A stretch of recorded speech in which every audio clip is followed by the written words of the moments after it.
Hello दोस्तों, मैं अनामिका सिंह स्वागत करती हूँ आप सबका आपके यूट्यूब चैनल नॉलेज कॉर्नर में। फ्रेंड्स, आज हम इसके आगे के प्रीवियस ईयर क्वेश्चन डिस्कस करेंगे। अगर आप बिहार शिक्षक भर्ती की तैयारी कर रहे हैं या फिर बिहार में हो रहे किसी भी एग्जाम की तैयारी कर रहे हैं तो आप हमारे साथ जुड़ सकते हैं। चैनल को सब्सक्राइब कर लीजिए, वीडियो को लाइक कर लीजिए। साथ ही साथ अगर आप इस क्लास का PDF पाना चाहते हैं तो हमारे टेलीग्राम चैनल को ज्वाइन कर लीजिए, जिसका लिंक आपको इसी वीडियो के डिस्क्रिप्शन बॉक्स में मिल जाएगा। क्वेश्चन है, हालांकि दृश्य प्रकाश में जब जल पारदर्शक होता है, दूरस्थ वस्तुओं को जल की महीन बूंदों से निर्मित कोहरे में नहीं देखा जा सकता। ऐसा इसलिए होता है क्योंकि पूछा है कि दूर की वस्तुओं को जल की महीन बूंदों में, यानी जब कोहरा पड़ा होता है तो दूर की वस्तुएं हमें नहीं दिखाई देती हैं। क्यों? दृश्य प्रकाश में जल की महीन बूंदें अपारदर्शी होती हैं। गलत है। अधिकतर प्रकाश बिखरकर आभासी अस्पष्टता अस्पष्ट करते हैं, यही बिल्कुल सही है। ऑप्शन बी आपका सही जवाब है। प्रकाश किरण को पूर्ण आर्थिक परावर्तन से वे प्रेक्षक आंखों तक नहीं पहुंच पाते, ये भी गलत है। हमारा जो सही जवाब है वो हो जाएगा ऑप्शन बी कि दूरस्थ वस्तुओं को जल की महीन बूंदों से निर्मित कोहरे में नहीं देखा जा सकता। ऐसा इसलिए होता है क्योंकि जो अधिकतर प्रकाश होते हैं वो बिखर कर आभासी अस्पष्टता निर्मित करते हैं। अगला क्वेश्चन है, एक वर्णी प्रकाश एक माध्यम से दूसरे माध्यम में प्रवेश करता है, निम्न में से कौन सा गुण नहीं बदलता है? प्रकाश जब एक माध्यम से दूसरे माध्यम में प्रवेश करता है तो क्या नहीं बदलता है? आवृत्ति, आयाम, वेग, एक से अधिक या इनमें से कोई नहीं। इसका सही जवाब हो जाएगा कि आवृत्ति नहीं बदलती। प्रकाश जब एक माध्यम से दूसरे माध्यम में बदलता है, प्रवेश करता है, तो प्रकाश की चाल, तरंग दैर्ध्य और तीव्रता बदल जाती है, लेकिन प्रकाश की जो आवृत्ति होती है वो नहीं बदलती है।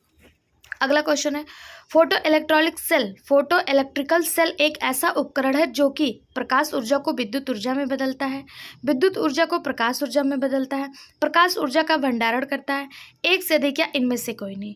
69th BPSC प्री 2023 में पूछा गया क्वेश्चन है और BPSC हमेशा अपने क्वेश्चन रिपीट करने के लिए जाना जाता है, इसलिए यह श्रृंखला आपके लिए बहुत ज़्यादा महत्वपूर्ण है।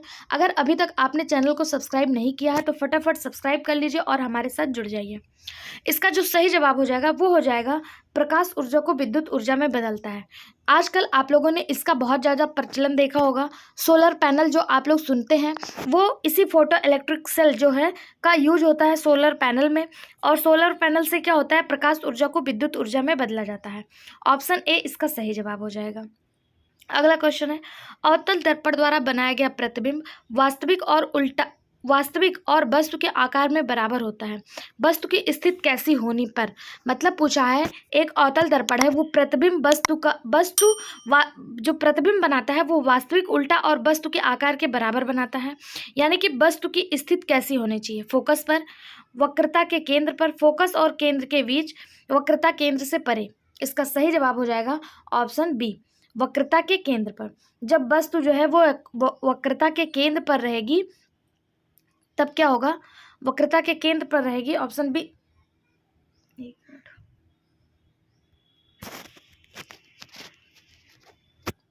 वक्रता के केंद्र पर रहेगी तब क्या होगा?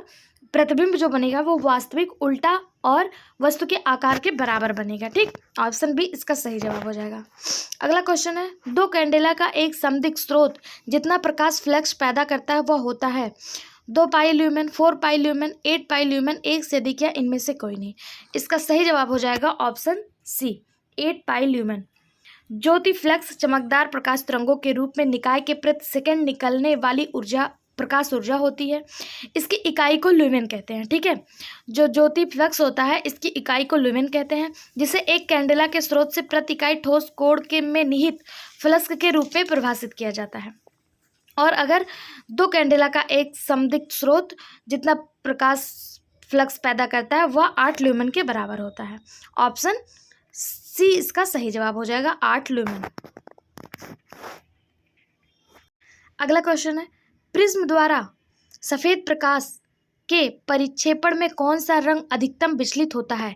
यानी कि एक कोई प्रिज्म है, यहाँ पे जब सफ़ेद प्रकाश डाली जाती है तो कौन सा रंग सबसे अधिक विचलित होता है? लाल, हरा, लाल, बैंगनी, एक से अधिक या इनमें से कोई नहीं। तो जब सफ़ेद प्रकाश को एक प्रिज्म से गुजारा जाता है तो ये इंद्रधनुष के 7 रंगों में विभक्त हो जाता है। कितने रंगों में? 7 रंगों में। 1 2 3 4 5 6 और 7 रंगों में विभक्त हो जाता है। इस तरह से नहीं ये विचलित होता है। 1 मिनट में आपको दिखा देती हूँ।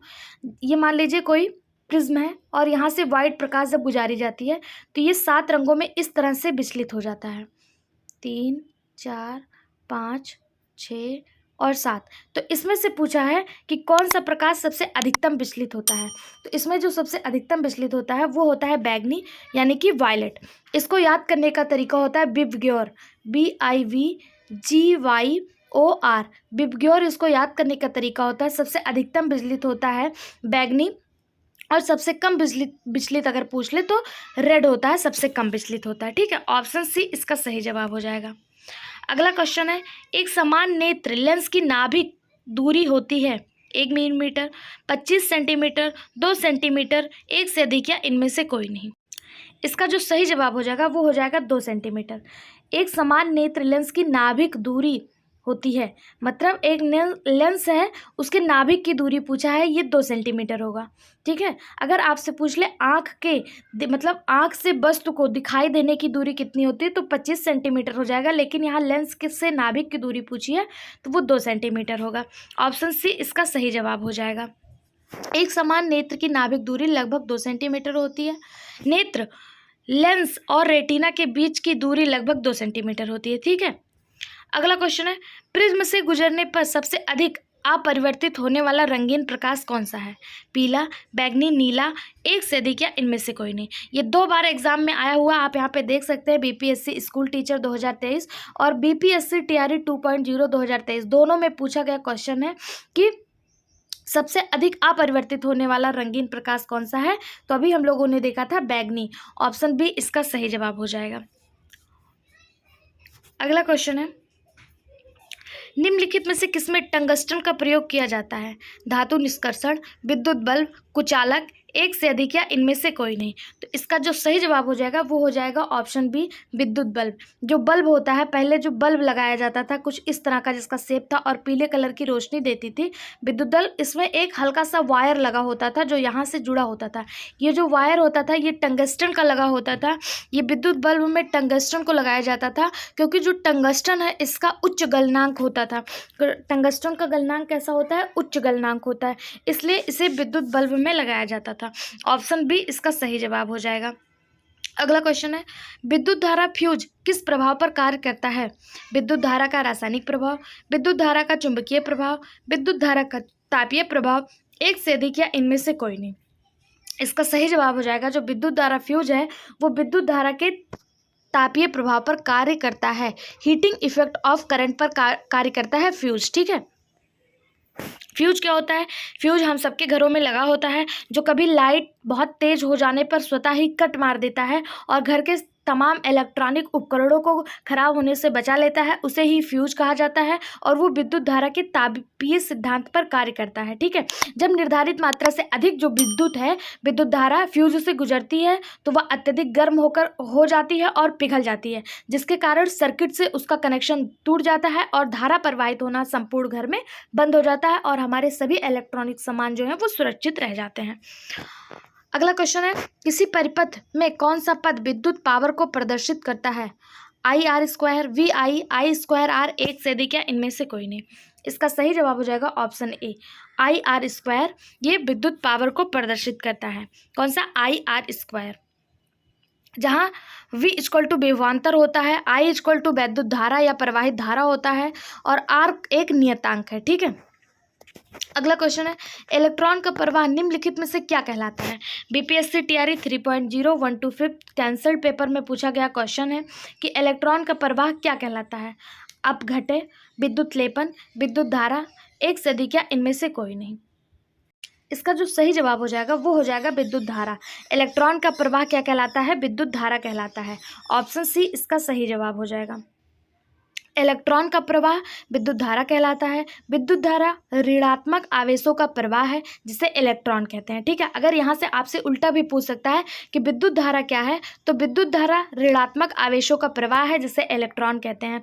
आप सभी को पता है इलेक्ट्रॉन हमेशा निगेटिव होता है, इसी को विद्युत धारा कहते हैं। ठीक, इसी को विद्युत धारा कहते हैं। अगला क्वेश्चन है, सड़क प्रकाश में उपयोग आने वाले बल्बों को जोड़ा जाता है श्रेणी क्रम में, दोनों श्रेणी एवं समांतर क्रम में, समांतर क्रम में एक से अधिक या इनमें से कोई नहीं। बीपीएससी टीआरई 6.0 री एग्जाम में पूछा गया क्वेश्चन है कि सड़क प्रकाश में उपयोग होने वाले बल्बों को कैसे जोड़ा जाता है। इसका सही जवाब हो जाएगा ऑप्शन सी पैरेलल, यानी कि समांतर क्रम में। ऑप्शन सी इसका सही जवाब हो जाएगा कि सड़क प्रकाश में उपयोग में आने वाले बल्बों को समांतर क्रम में जोड़ा जाता है, क्योंकि बल्बों को श्रेणी क्रम में जोड़ने से प्रकाश में गिरावट आती है, जिससे यह उनके रेटेड ल्यूमेन में कम चमक देगा। अगर उनको श्रेणी क्रम में जोड़ दिया जाएगा तो उनका जो प्रकाश होगा वो हल्का हो जाएगा और कम चमक देगा, इसलिए बल्बों को हमेशा समांतर क्रम में जोड़ा जाता है। अगला क्वेश्चन है, निम्न में से कौन सा गैर ओहमिक प्रतिरोध का प्रतिनिधित्व करता है? नाइक्रोम, तांबा, टार्च, एक से अधिक या इनमें से कोई नहीं। इसका सही जवाब हो जाएगा टार्च बल्ब। टार्च बल्ब जो है ये गैर ओहमिक प्रतिरोध का मतलब नियम का पालन करता है, जैसे कि अर्धचालक, डायोड, थर्मिस्टर और प्रकाश निर्भर प्रतिरोध एवं टार्च बल्ब इसमें शामिल होते हैं। ये सब क्या होते हैं? गैर ओहमिक होते हैं। कौन कौन से? जितने भी, चाहे वो अर्धचालक हो गए, डायोड हो गया, थर्मिस्टर हो गया या प्रकाश निर्भर प्रतिरोधक टार्च बल्ब, ये सब गैर ओहमिक पर निर्भर होते हैं। ठीक, अगला क्वेश्चन है, रासायनिक गुणों को अपरिवर्तित रखते हुए एक परमाणु के नाभिक में जोड़ा जाने वाला कण है? न्यूट्रॉन, इलेक्ट्रॉन, प्रोटॉन, एक से अधिक या इनमें से कोई नहीं। यहाँ पे पूछा है कि अगर नाभिक में इसमें से कोई ऐसा कण जोड़ दें नाभिक में और उसके गुण अपरिवर्तित रहें तो वो कौन सा कण है? आप सभी को पता है इलेक्ट्रॉन पे निगेटिव चार्ज होता है, प्रोटॉन पे पॉजिटिव चार्ज होता है, लेकिन न्यूट्रॉन जो होता है ये न्यूट्रल होता है, इसलिए अगर इसको नाभिक में जोड़ दिया जाएगा न्यूट्रॉन को तो इसका जो रासायनिक गुण होगा, केमिकल प्रॉपर्टी होगी, वो अपरिवर्तित रहेगी। इसका सही जवाब हो जाएगा ऑप्शन ए कि रासायनिक गुणों को अपरिवर्तित रखते हुए परमाणु के नाभिक में अगर न्यूट्रॉन को जोड़ दिया जाएगा तो उसका रासायनिक गुण जो है वो अपरिवर्तित रहेगा। ऑप्शन ए इसका सही जवाब हो जाएगा। अगला क्वेश्चन है, डायोड को प्रयोग में लाया जाता है प्रवर्धक के रूप में, दृष्टिकारी के रूप में, दोलित्र के रूप में, एक से अधिक या इनमें से कोई नहीं। इसका सही जवाब हो जाएगा ऑप्शन बी, दृष्टिकारी के रूप में। डायोड को दृष्टिकारी के रूप में प्रयोग में लाया जाता है। डायोड का निर्माण अर्धचालकों में भी किया जाता है। अगला क्वेश्चन है, ओम के नियम के सत्यापन के लिए ध्यान रखने वाली बात है। अगर ओम के नियम का सत्यापन करना है तो इनमें से कौन सी बात ध्यान में रखनी होगी? पहला दिया हुआ है, अमीटर और वोल्ट मीटर को श्रेणी क्रम में जोड़ा जाना चाहिए, ये गलत है। अगला दिया, अमीटर को श्रेणी क्रम और वोल्ट मीटर को समांतर क्रम में जोड़ा जाना चाहिए। यही ओम के नियम का सत्यापन करता है कि अमीटर को श्रेणी क्रम में और वोल्ट मीटर को समांतर क्रम में जोड़ा जाना चाहिए। ऑप्शन बी इसका सही जवाब हो जाएगा। अगला क्वेश्चन है, विद्युत विभव को मापने के लिए किस उपकरण का उपयोग किया जाता है? पोटेंशियोमीटर, गैल्वेनोमीटर, वोल्ट मीटर, एक से अधिक या इनमें से कोई नहीं। इसका सही जवाब हो जाएगा एक से अधिक। क्यों? क्योंकि विद्युत विभव जिसे इलेक्ट्रिक पोटेंशियल कहते हैं, इसको मापने के लिए वोल्ट मीटर और गैल्वेनोमीटर दोनों का ही यूज किया जाता है। विद्युत विभव को वोल्ट मीटर और गैल्वेनोमीटर दोनों के द्वारा ही मापा जाता है, तो इसका जो सही जवाब हो जाएगा वो हो जाएगा एक से अधिक। अगला क्वेश्चन है, किस तापमान पर लौह चुंबक पदार्थ अनुचुंबकीय बन जाता है?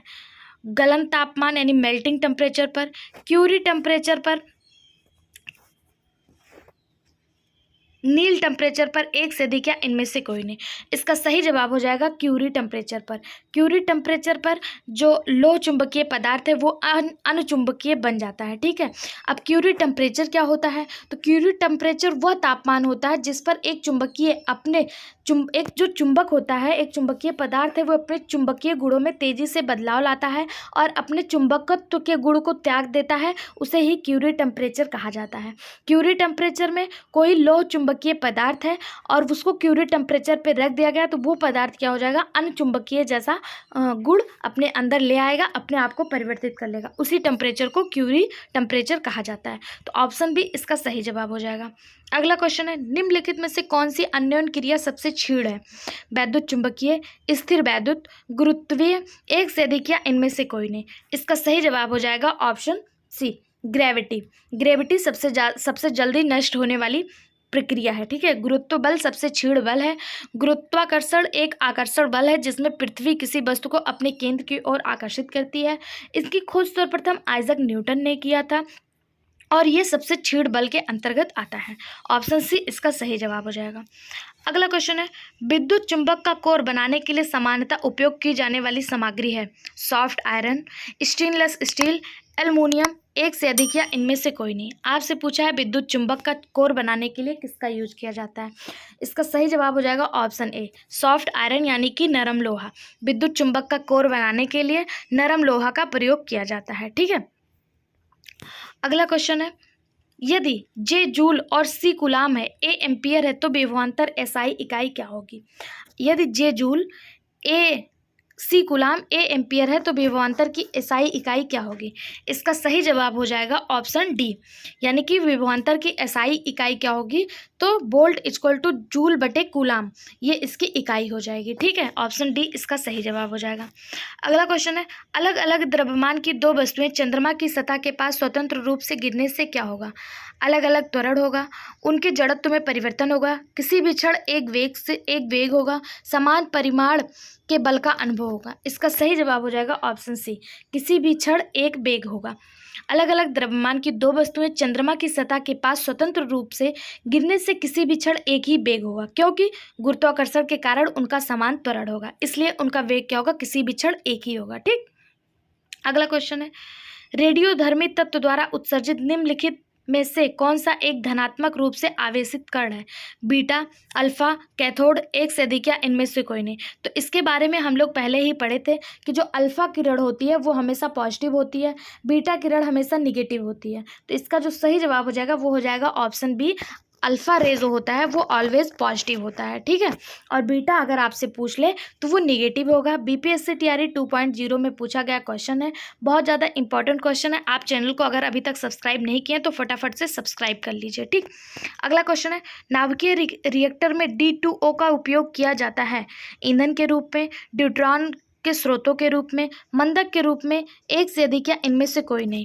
बीपीएससी टीआरई 2.0 2023 में पूछा गया क्वेश्चन है कि D2O जो है ये नाभिकीय रिएक्टरों में, न्यूक्लियर रिएक्टर में किस रूप में यूज किया जाता है। इसका सही जवाब हो जाएगा ऑप्शन सी, मॉडरेटर के रूप में, मंदक के रूप में ये नाभिकीय रिएक्टरों में यूज किया जाता है।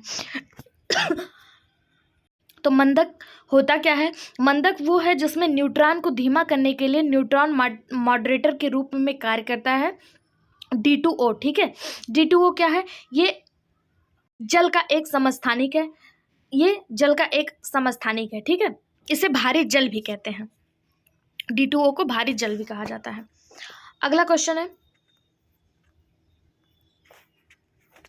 किसी विखंडनीय द्रव्य का क्रांतिक द्रव्यमान होगा 1 किलोग्राम समतुल्य श्रृंखला अभिक्रिया हेतु आवश्यक न्यूनतम द्रव्यमान 10⁻10 जूल के समतुल्य विराम द्रव्यमान, एक से अधिक या इनमें से कोई नहीं।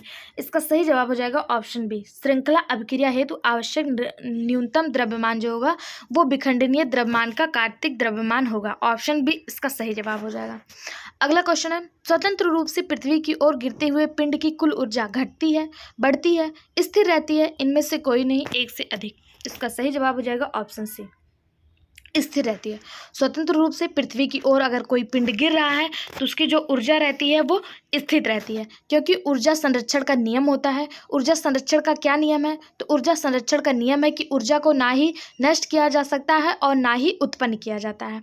अतः जब कोई वस्तु स्वतंत्र रूप से पृथ्वी पर गिरती है तो उसकी जो कुल ऊर्जा होती है वो स्थिर रहती है, क्योंकि जब कोई पिंड विरामा अवस्था में उच्चतम बिंदु पर होता है तो उसकी स्थितिज ऊर्जा अधिक और गतिज ऊर्जा शून्य होती है। ठीक है, लेकिन जब वह जमीन से टकराने वाला होता है तो इसकी गतिज ऊर्जा अधिकतम होती है और स्थितिज ऊर्जा जो होती है वो शून्य हो जाती है। इस प्रक्रिया के दौरान कुल ऊर्जा संरक्षित रहती है। ये ऊर्जा संरक्षण का नियम है कि ऊर्जा को ना ही उत्पन्न किया जा सकता और ना ही नष्ट किया जा सकता। ऊर्जा क्या होता है, एक रूप से दूसरे रूप में केवल परिवर्तित होता रहता है। जब कोई पिंड ऊपर से नीचे की ओर गिरती है तो उसकी स्थितिज ऊर्जा अधिक रहती है और गतिज ऊर्जा क्या रहती है, शून्य रहती है। लेकिन जब वो पृथ्वी से टकराने वाली होती है, वही पिंड जब पृथ्वी से टकराने वाली होती है तो उसकी स्थितिज ऊर्जा शून्य हो जाती है और गतिज ऊर्जा अत्यधिक हो जाती है। ठीक है, यही ऊर्जा संरक्षण का नियम होता है। ऑप्शन सी इसका सही जवाब हो जाएगा कि ऊर्जा क्या होगा, स्थिर होगा। अगला क्वेश्चन है, भू स्थिर उपग्रह घूमता है ध्रुवों के ऊपर किसी भी ऊंचाई पर, स्थिर ऊंचाई पर, उस ऊंचाई पर जो द्रव्यमान पर निर्भर करता है, एक से अधिक या इनमें से कोई नहीं। इसका सही जवाब हो जाएगा स्थिर ऊंचाई पर। भू स्थिर उपग्रह जो होता है वो क्या करता है, एक स्थिर ऊंचाई पर घूमता है। पृथ्वी के चारों ओर परिक्रमा कर रहे किसी कृत्रिम उपग्रह का वह वृत्तीय पथ जिस पर वह पृथ्वी के समान स्थिर ऊंचाई पर पश्चिम से पूर्व दिशा में घूर्णन करता है, ऐसे उपग्रह को भू-स्थैतिक उपग्रह या जियो स्टेशनरी सैटेलाइट कहते हैं। यह उपग्रह पृथ्वी के तल से 36,000 किलोमीटर की ऊंचाई पर स्थित होता है। यहाँ से आपसे ऐसे भी क्वेश्चन पूछ सकता है कि जो भू उपग्रह होते हैं वो पृथ्वी के तल से कितने ऊंचाई पर स्थित होते हैं, तो वो 36,000 किलोमीटर की ऊंचाई पर स्थित होते हैं। ठीक है, अगला क्वेश्चन है, किसी चालक का प्रतिरोध समानुपाती होता है उसके अनुप्रस्थ काट के क्षेत्र के, डेंसिटी के, उसकी लंबाई के, more of above none of above. इसका सही जवाब हो जाएगा ऑप्शन सी, उसकी लंबाई के होता समानुपाती होता है। ऑप्शन सी इसका सही जवाब हो जाएगा। किसी चालक पदार्थ का प्रतिरोध उस चालक पदार्थ से होकर धारा के प्रवाह में उत्पन्न होने वाली बाधा की माप होती है, और ये क्या होता है, उसकी लंबाई के समानुपाती होता है और उसके अनुप्रस्थ काट के क्षेत्रफल के व्युत्क्रमानुपाती होता है। क्वेश्चन में आपसे पूछा है कि चालक का प्रतिरोध किसके समानुपाती होता है, तो उसके लंबाई के समानुपाती होता है। लेकिन अगर यहीं आपसे पूछ ले कि किसके व्युत्क्रमानुपाती होता है, तो उसके अनुप्रस्थ काट के क्षेत्रफल के व्युत्क्रमानुपाती होता है।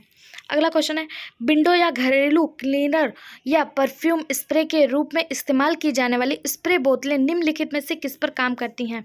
कोशिका क्रिया पर, बर्नौली का सिद्धांत पर, पास्कल नियम पर, एक से अधिक या इनमें से कोई नहीं। इसका सही जवाब हो जाएगा ऑप्शन बी, बर्नौली के सिद्धांत पर। बीपीएससी स्कूल टीचर 2023 में पूछा गया क्वेश्चन है कि विंडो या फिर जो घरेलू क्लीनर होता है या जो हम लोग परफ्यूम स्प्रे यूज करते हैं वो किस पर जो है वो कार्य करते हैं, तो वो बर्नौली सिद्धांत पर कार्य करते हैं। ठीक है, अगला क्वेश्चन है, एक व्यक्ति पृथ्वी पर अधिक भार किस स्थिति में ढकेल सकता है? फ्रेंड्स, अगर अभी तक आप लोगों ने चैनल को सब्सक्राइब नहीं किया तो फटाफट से चैनल को सब्सक्राइब कर लीजिए और वीडियो को लाइक कर दीजिए, और कमेंट बॉक्स में अपना महत्वपूर्ण कमेंट भी हमें बताते रहिए, अपना सुझाव बताते रहिए कि आप किस तरह का वीडियो चाहते हैं, आपको वीडियो पसंद आया कि नहीं, इस सब भी हमारे साथ शेयर करते रहिए। ठीक है, जिससे हमें मोटिवेशन मिलता है। क्वेश्चन दिया हुआ है, एक व्यक्ति पृथ्वी पर अधिक भार किस स्थिति में ढकेल सकता है? बैठने की स्थिति में, खड़े होने की स्थिति पर, जमीन पर लेट जाने की स्थिति में, एक से अधिक या इनमें से कोई नहीं। तो इसका सही जवाब हो जाएगा खड़े होने की स्थिति में। ऑप्शन बी इसका सही जवाब होगा। जब कोई व्यक्ति पृथ्वी पर खड़ा होता है तो उसका वजन जो है वो सबसे ज़्यादा लगता है। इसको एक एग्जाम्पल के माध्यम से समझाने की कोशिश करूँगी।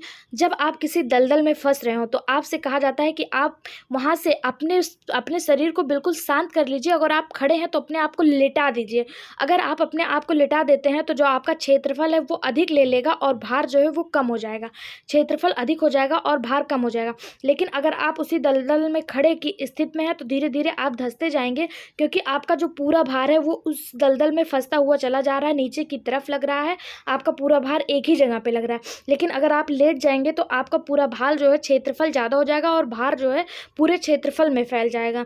इसलिए हमेशा दबाव जो है वो खड़े होने की स्थिति में सबसे ज़्यादा लगता है। ठीक है, ऑप्शन बी इसका सही जवाब हो जाएगा।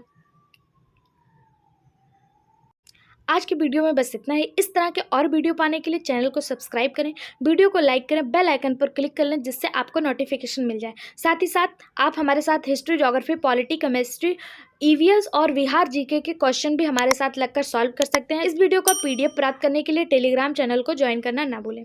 वीडियो में लास्ट तक बने रहने के लिए धन्यवाद।